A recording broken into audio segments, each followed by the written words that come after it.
62 episodes of the Joe Rogan Experience podcast have been removed from the internet since his move to Spotify in 2020. The Joe Rogan Experience podcast is by far the most popular podcast, with over 2,000 episodes and having hosted some of the most famous and influential people in the world. In this video, we will look to uncover why each episode was removed and what information they're trying to hide, including one particular guest who had all 7 episodes he featured in completely removed, Chris D'Elia. Let's start with the most recent episode to be taken down, which was episode 1458, with Chris D'Elia in April 2020. Joe has had Chris D'Elia in 2 more times previously, being episodes 980 and 533, both of which were also removed. Chris is a stand-up comedian and actor who was friends with big names in the podcast comedy scene, such as Joe Rogan, Brendan Schaub, and Brian Callen. He was a successful and relatively popular name in the Hollywood and internet world. However, in June 2020, allegations emerged of Chris D'Elia sexually harassing multiple underage girls. He did give a statement denying these allegations. However, he also admitted that he had a sex problem. Dude, if I ever make it back into Hollywood, which, you haven't seen real until I get back into Hollywood.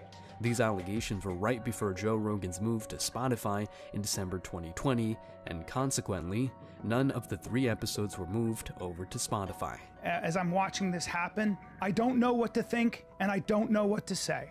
I don't.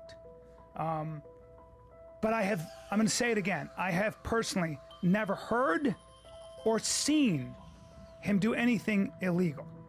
That's all I can say, and right now I have to believe that. Legal information around the case was never released. However, Chris D'Elia was never convicted and still posts regularly on his YouTube channel named Super Good, which has nearly 600k subscribers. However, Chris D'Elia was blacklisted in Hollywood after the allegations, completely putting his acting career on halt and losing his popularity on social media. There's also speculation if Joe Rogan and his friends in the podcast scene knew about D'Elia's activities, as they did seem close. Since this incident, Joe has not mentioned anything about this apart from when Theo Vaughn made a remark about the situation in a recent episode. That extra 12 months makes a big difference. If you're 20 and she's 17, people will get very upset with you, even in places where it's legal, where it is legal in a few places, which is kind of weird. Yeah, and if you are 35 and she's 17, you can't be a comedian anymore. I'll tell you that. Are you sure? I don't know. I don't know. Who knows? I mean, who knows, bro? Who knows? I don't know. Alex Jones. The next most recent episode to be banned is from the infamous Alex Jones, with episode 1255 and 911, with Eddie Bravo both being banned. Alex Jones is the host of InfoWars, a radio show based around conspiracy theories, with his appearances on Joe Rogan setting the internet alight. I'm kind of in that. The episodes still remain on YouTube as they are all very popular. Alex Jones is an extremely controversial figure and has always battled deplatforming. However, he's also a very popular figure. Episode 1255 has 33 million views, being the 5th most viewed JRE episode on YouTube. Moreover, there is some validity to some of Alex Jones' claims, such as when he predicted the Twin Tower explosions. We know the government's planning terrorism. We know Oklahoma City and World Trade Center was terrorism. We know the Joint Chiefs of Staff wanted to blow up airliners, Baltimore Sun. If you do it, we're going to blame you because we know who's up to it. Or if you let some terrorist group do it, like the World Trade Center, we know who to blame. And if there was an outside threat like a bin Laden, who was a known CIA asset in the 80s. I did 2.5 hours specifically saying they're going to blow up the World Trade Center, call the White House, tell them don't blow up the World Trade Center. Or when he uncovered a satanic cult. Alex Jones, he's made some mistakes and some big ones, but he's also actually exposed some real shit, and he owns up to the mistakes he's made. They're not good. He doesn't think they're good. There's a thing about finding conspiracies everywhere that's not good for your brain. I really believe this. I think that if you go looking for those things and that's all you look for, and you look for them all the time, you can get real paranoid and real crazy. And then there's also a bunch of people that are trying to stop you from doing that because you do expose some crazy shit. Yeah. You know, he was talking about Epstein a long time ago. I know. A long time ago. He was saying there's a fucking island, and they take all these rich politicians and some celebrities, and they bang these kids. And I was like, come on. He was telling me this a long time ago. However, it seemed he could not win the battle in court surrounding his statements about the Sandy Hook shooting, and as a result, was cancelled. It seems that Spotify didn't want to completely remove Alex Jones because he is too popular, but at the same time, he's too hot and controversial for Spotify to allow all the episodes on the platform. Hence, they decided to remove 2 out of 3 of the episodes. Owen Benjamin. Then we have the episodes with Owen Benjamin, which include episode 1093 with Kurt Metzger, released in March 2018, as well as episodes 1033 and 998. Owen Benjamin is a conspiracy theorist, actor, and stand-up comedian who also more recently has become a cult leader for something called Beartaria, which we will get into in a minute. Owen was first cancelled and blacklisted in Hollywood in 2017 after he disagreed with a prominent figure in Hollywood who said it was fine for their 3-year-old son to transition to a girl and planned on giving him hormone-changing therapy. However, soon after he began to go on a free speech crusade and essentially tried to be as offensive as possible on Twitter and other social media platforms.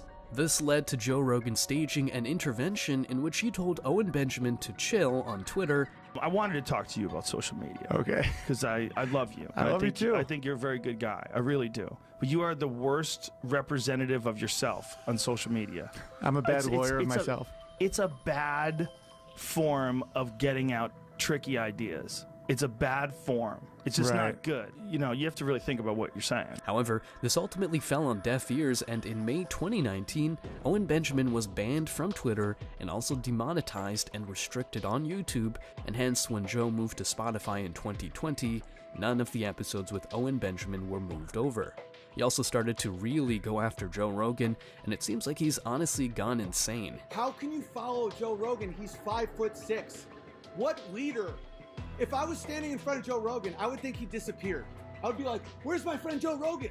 And someone would be like, way down there. I'd be like, where? No, like, men are right here. Like, where's Joe Rogan? He currently is a cult leader for Beartaria, as mentioned, which seems to have its own compound and is hosting his own musical festival. The cult seems to be based around flat earth, anti-government, and crazy conspiracy theories.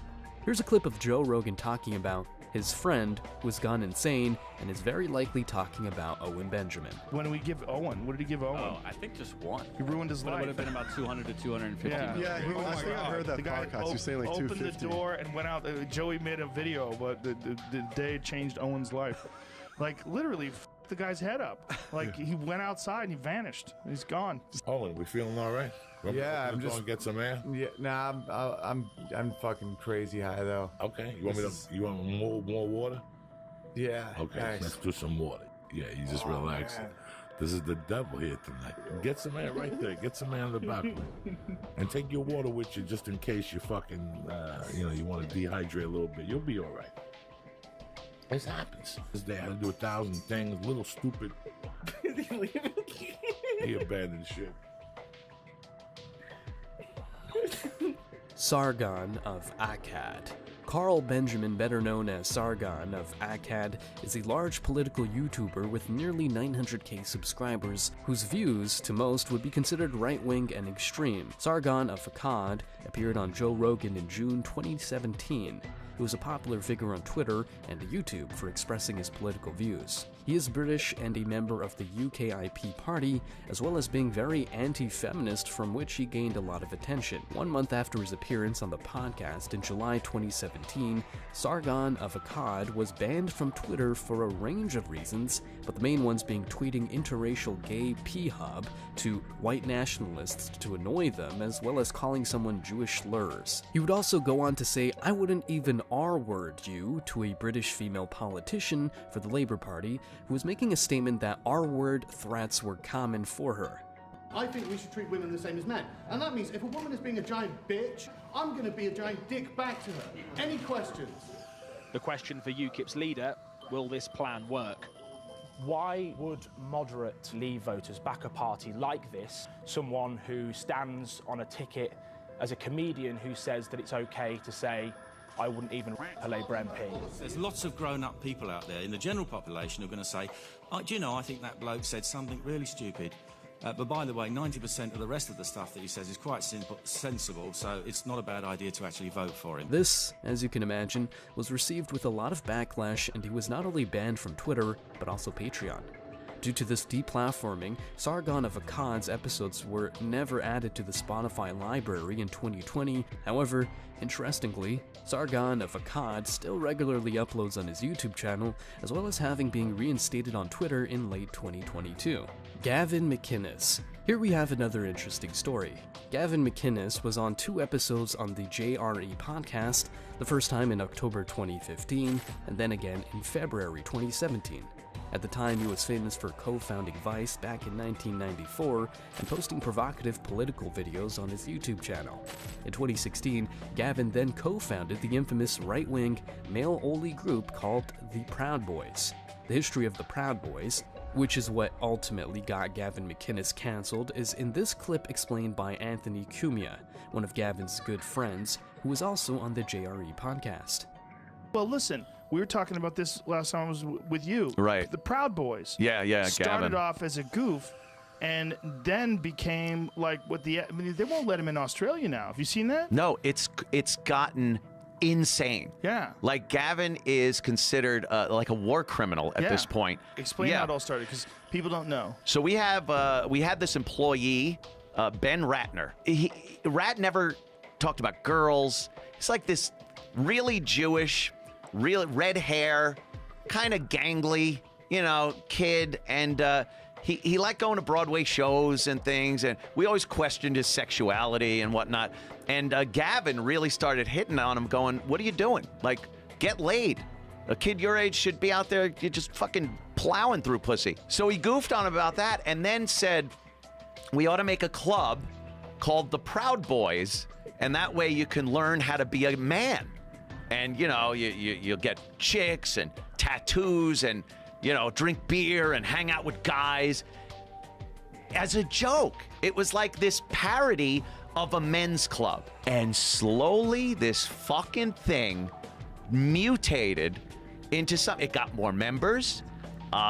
They started wearing, what are those shirts? With the yellow piping on the collar and stuff. It's a specific shirt that became the uniform. Perry Ellis. So they started getting together at bars, in the area in Manhattan. And how is this organized? Is this organized through his Compound Media show? Through the Compound Media show, so and his own Twitter account and Facebook, which he subsequently lost. But that's how it started. And it never was supposed to go any further than that. This whole thing with politics got involved because Antifa, which is anti-fascist, started coming into conservatives that wanted to speak. So Gavin was a conservative, is a conservative. He'd get speaking engagements at schools, and Antifa would show up to protest him and try to shut down the event. So then the Proud Boys would go and protect Gavin.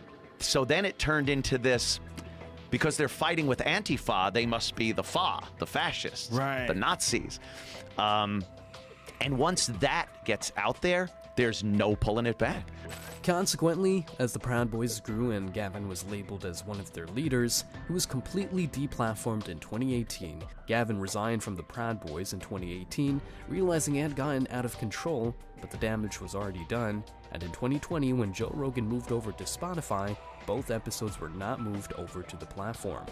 Milo Yiannopoulos. Milo Yiannopoulos began as a journalist and gained traction working for the far-right website called the Breitbart News. Milo was first banned from Twitter in July 2016 for multiple reasons explained by the Twitter execs on the JRE podcast. He also doxed someone. He posted private information about an individual. So that was the second one. Mm-hmm. He tweeted to somebody else, "If you were my child, I'd have dashed your head on a rock and tried again," which we viewed as a threat. And then the last one, we found a bunch of things that he posted that we viewed as incitement of abuse against Leslie Jones. The reason for Milo receiving large backlash outside of his standard right-wing views was when he said often that sex with 13-year-olds can be beneficial for gays in early 2017, which Milo did later apologize for. However, following this, he had to resign from his position with the Breitbart News and consequently has become a lot less relevant in political conversation due to this in combination with his ban on Twitter. And so it was no surprise when in 2020, when Joe Rogan moved to Spotify, the Milo Yiannopoulos episodes were not transferred over. Kip Anderson, Keegan Kuhn, producers of Conspiracy. The next removed episode is an interesting and different case. It is episode 750, released in January 2016, with Kip Anderson and Keegan Kuhn, who are producers on the Netflix documentary called Cowspiracy. The problem here, no one wants to talk about it because they're membership organizations, you know, a lot of them. We need to address that as well. You better take that camera and throw it away. Cowspiracy is about how the government and environmental organizations are blaming the climate change problems mainly on fossil fuels and are not mentioning the huge problems caused by agriculture and overfishing. Now, as you might imagine, this is not controversial like many of the other removed episodes. The reason for this episode being taken down is more unclear than the other previous episodes mentioned. Here are a few theories. Number 1. You go full conspiracy theorist and say that Spotify did not want to promote vegetarianism because they are in bed with the meat industry. Now this, in my opinion, is unlikely because there are other episodes on Joe Rogan that promote vegetarianism, and also the documentary is still on Netflix, so it's not like this documentary has been removed from the internet. Number 2 is that Joe found out information regarding the documentary and decided it was more a vegetarian propaganda documentary rather than a factual, accurate documentary, and so he wanted to remove the episode to stop spreading false information. The last and least interesting theory is that Netflix asked Spotify to remove the episode based on copyright claims. Clips were shown through the podcast, and therefore copyright could be a problem. Spotify likely don't want to deal with any legal drama. Charles C. Johnson. Next is Charles C. Johnson. Now, if you search for him on YouTube, there is very limited information surrounding this guy. He featured on JRE in April 2015 and is an investigative journalist and author who also goes by the name of Chuck Johnson on the internet. On the Joe Rogan Reddit, there seemed to be a lot of dislike for Charles C. Johnson, and this episode in general, as well as it alleged receiving a 50-50 dislike to like ratio at the time.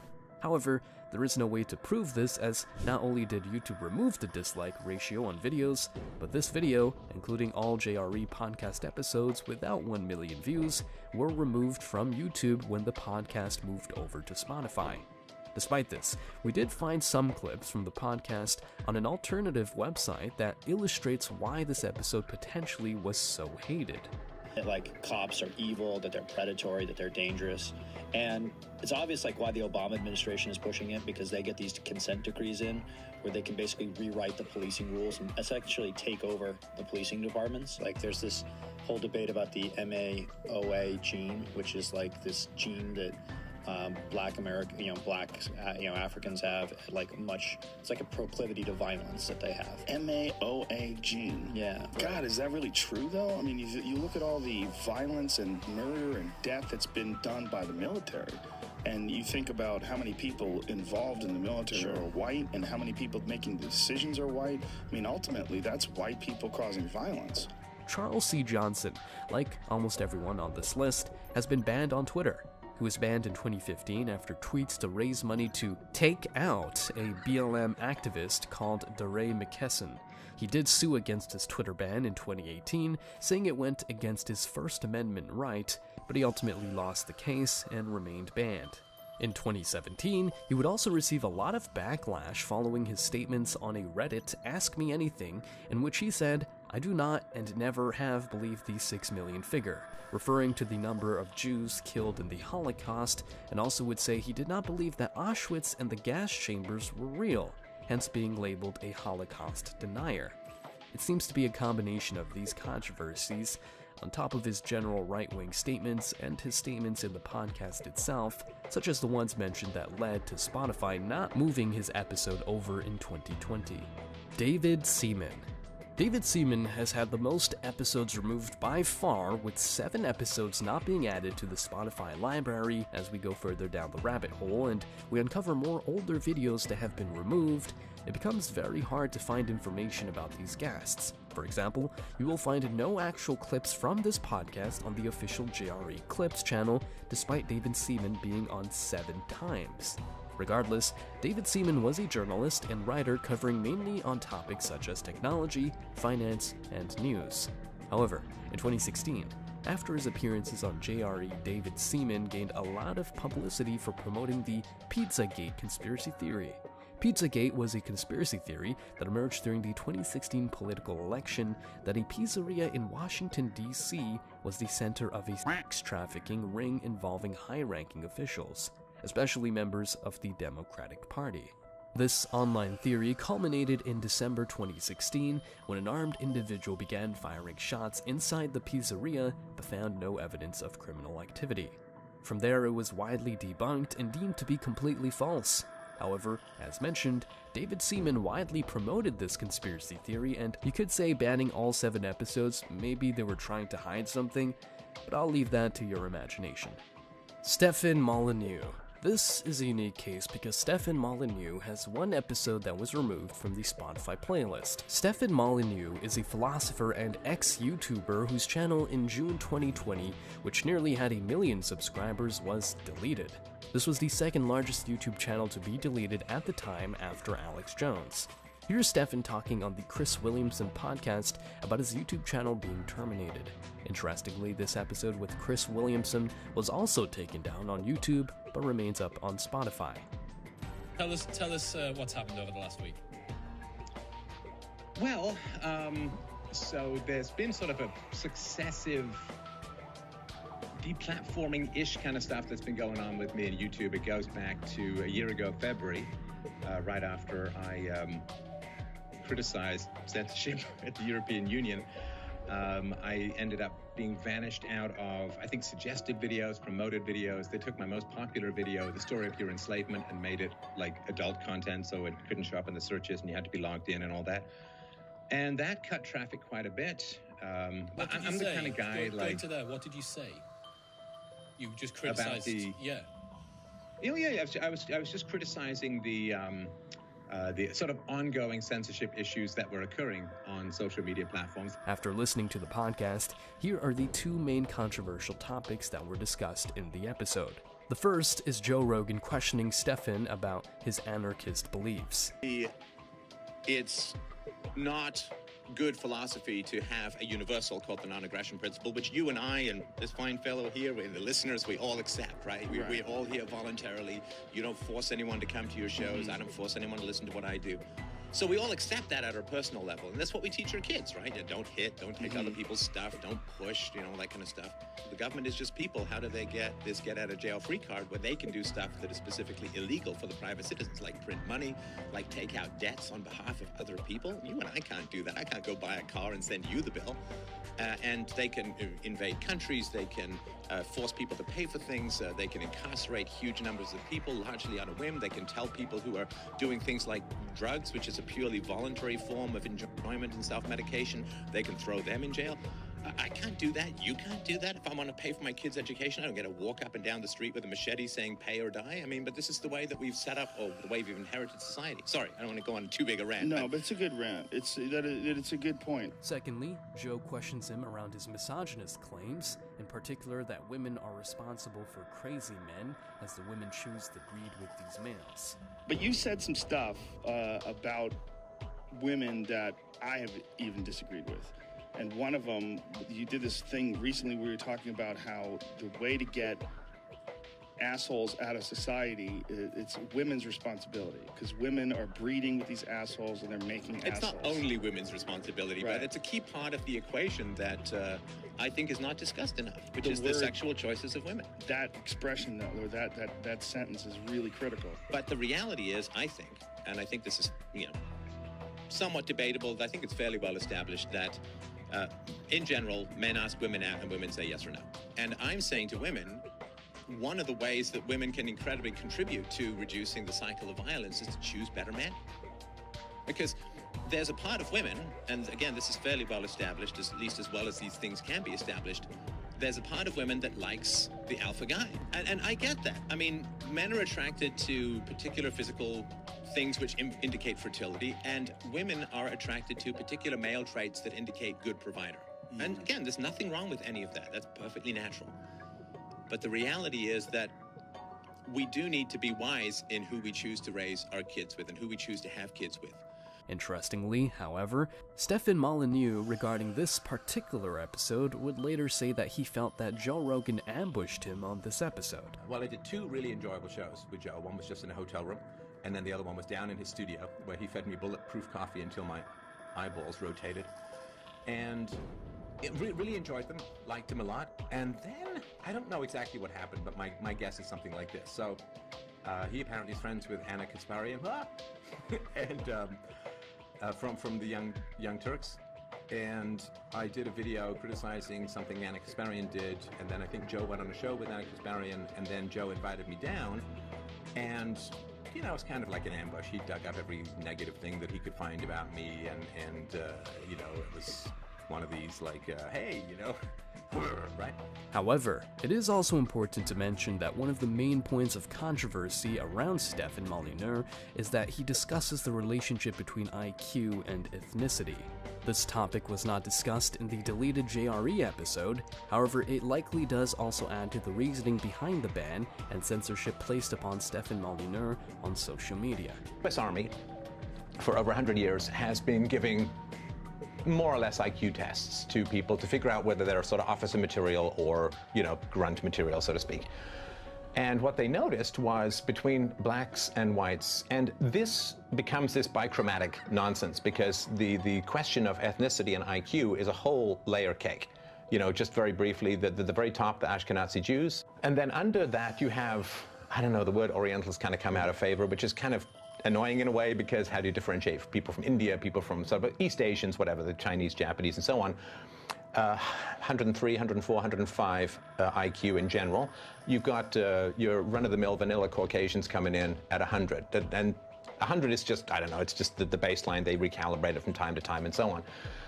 And then below, some of this, what are mestizos or Hispanic sometimes called, although that's a very loosey-goosey term, and that's sort of 85, 90, and so on. And then you've got blacks in North America, particularly African Americans, coming in at 85, and there's been some upward drift a little bit.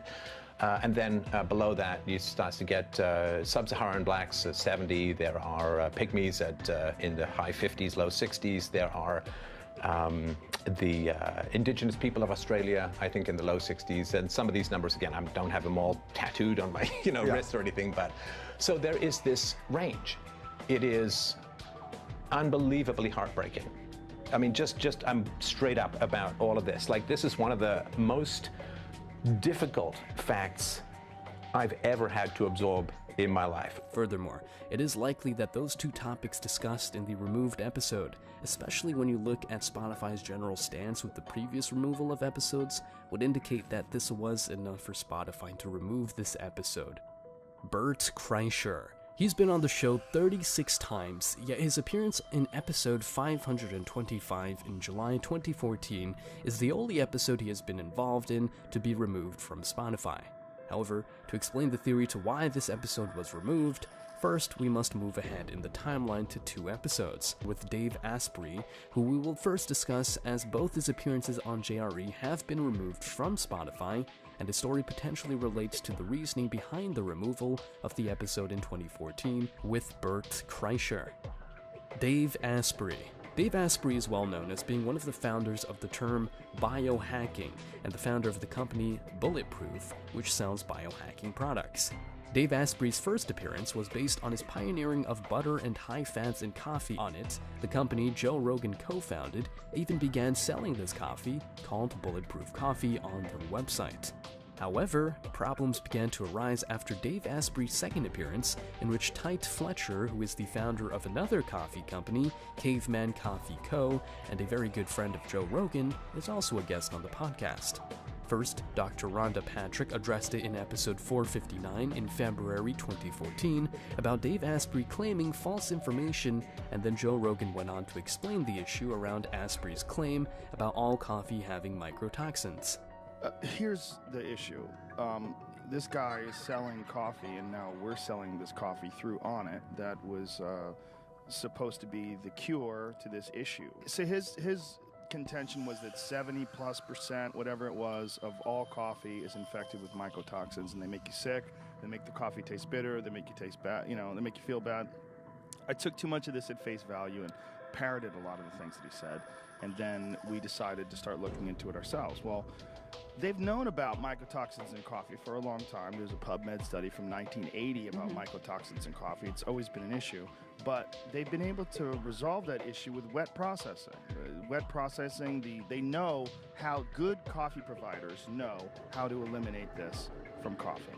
We tested 4 random coffees, well, 2 random, one Starbucks, one random bag from Whole Foods, one coffee that we sell, which is the upgraded coffee that Dave produces, which is good coffee, good single source coffee, and another one called Caveman Coffee. None of them tested positive for mycotoxins. And so, well, if 70% of all coffee has mycotoxins, and we had 3 bags other than the upgraded coffee, none of them are taking his upgraded, quote-unquote, bulletproof process, which he won't reveal what this process is publicly. And so I kind of feel like there's some bullshit. Then, going full circle to the Bert Kreischer episode, Joe went in again on Dave Asprey regarding the mycotoxins in coffee. So what Asprey was telling us was that his coffee was uniquely free of mycotoxins, and that mycotoxins would give people headaches, mycotoxins would cause you to crash, all these different things he was attributing to mycotoxins. And he was even saying that, point being, here's the point, he had no tests, he wasn't showing us anything. Like he was saying that all these different coffees have mycotoxins, it's a real issue, no one talks about it. But when you start reading about it online, I found out that this wasn't an issue at all. This paints a picture of the fractured relationship that formed between Joe and Dave Asprey. Moreover, it is supported by the fact that On It no longer sells any bulletproof products on their website. Now, due to this fallout between Dave Asprey and Joe Rogan, it is likely the reason for both episodes being taken down is that Joe didn't want to spread misinformation supporting a product which is claiming benefits that is not scientifically proven. Moreover, it could also be that Dave Asprey wanted to have the Bert Kreischer episode removed to protect his brand and reputation. That is somewhat of a long shot of a reason why the Bert Kreischer episode was removed, but it is interesting how Joe went in hard on Dave Asprey in that episode, and that now it is removed. Louis Theroux. This episode was another big one to be removed from Spotify. Here we are talking about Louis Theroux's first appearance, episode 463 in March 2014. However, his second appearance in August 2016 is still up on Spotify as well as YouTube with 14 million views. Louis Theroux is a filmmaker, journalist, and broadcaster best known for his documentaries in the television series Louis Theroux's Weird Weekends, which is when Louis explored various subcultures in the USA, and When Louis Met, which is when Louis would embed himself and extensively interview and document famous people such as Jimmy Savile or boxer Chris Eubank. There are 2 theories behind why this episode was removed. The first and more likely one is that during the podcast they played a load of clips from Theroux's documentaries, with much of the rights being owned by the BBC and not Theroux. Hence, the BBC likely got the episode removed based on copyright. The second and far more interesting but less likely reason is the conspiracy route. First, they spoke about Jimmy Savile and Jerry Sandusky. Followed that whole thing about that one guy who was that famous talk show host. Jimmy Savile? Yes. Wow.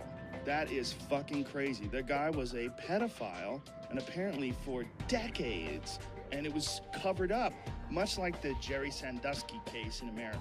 For a lot of folks are aware of that, the Pennsylvania State, the guy who was a coach, football coach, who was just a massive pedophile, and they covered it up.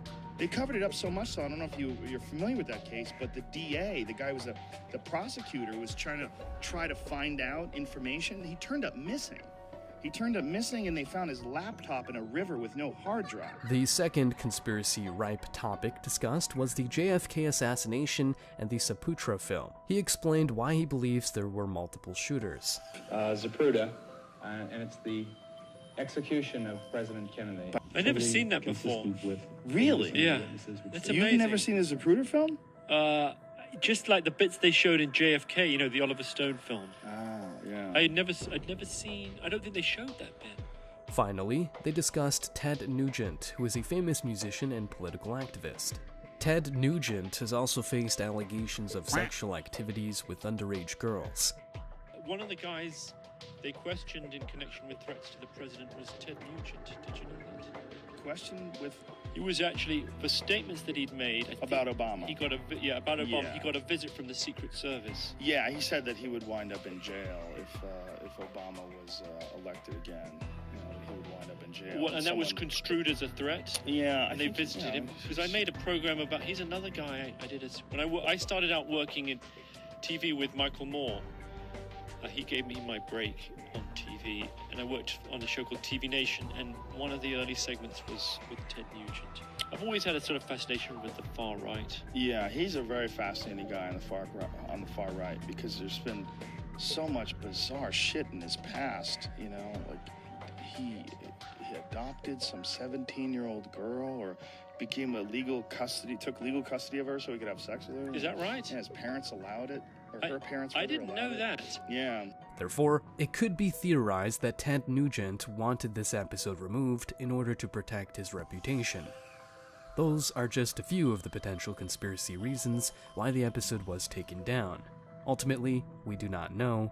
I will leave it up to your own personal judgment. War Machine. Jonathan Paul Copenhaver, but more commonly known as War Machine, was a former professional MMA fighter who was on episode 454 back in February 2014.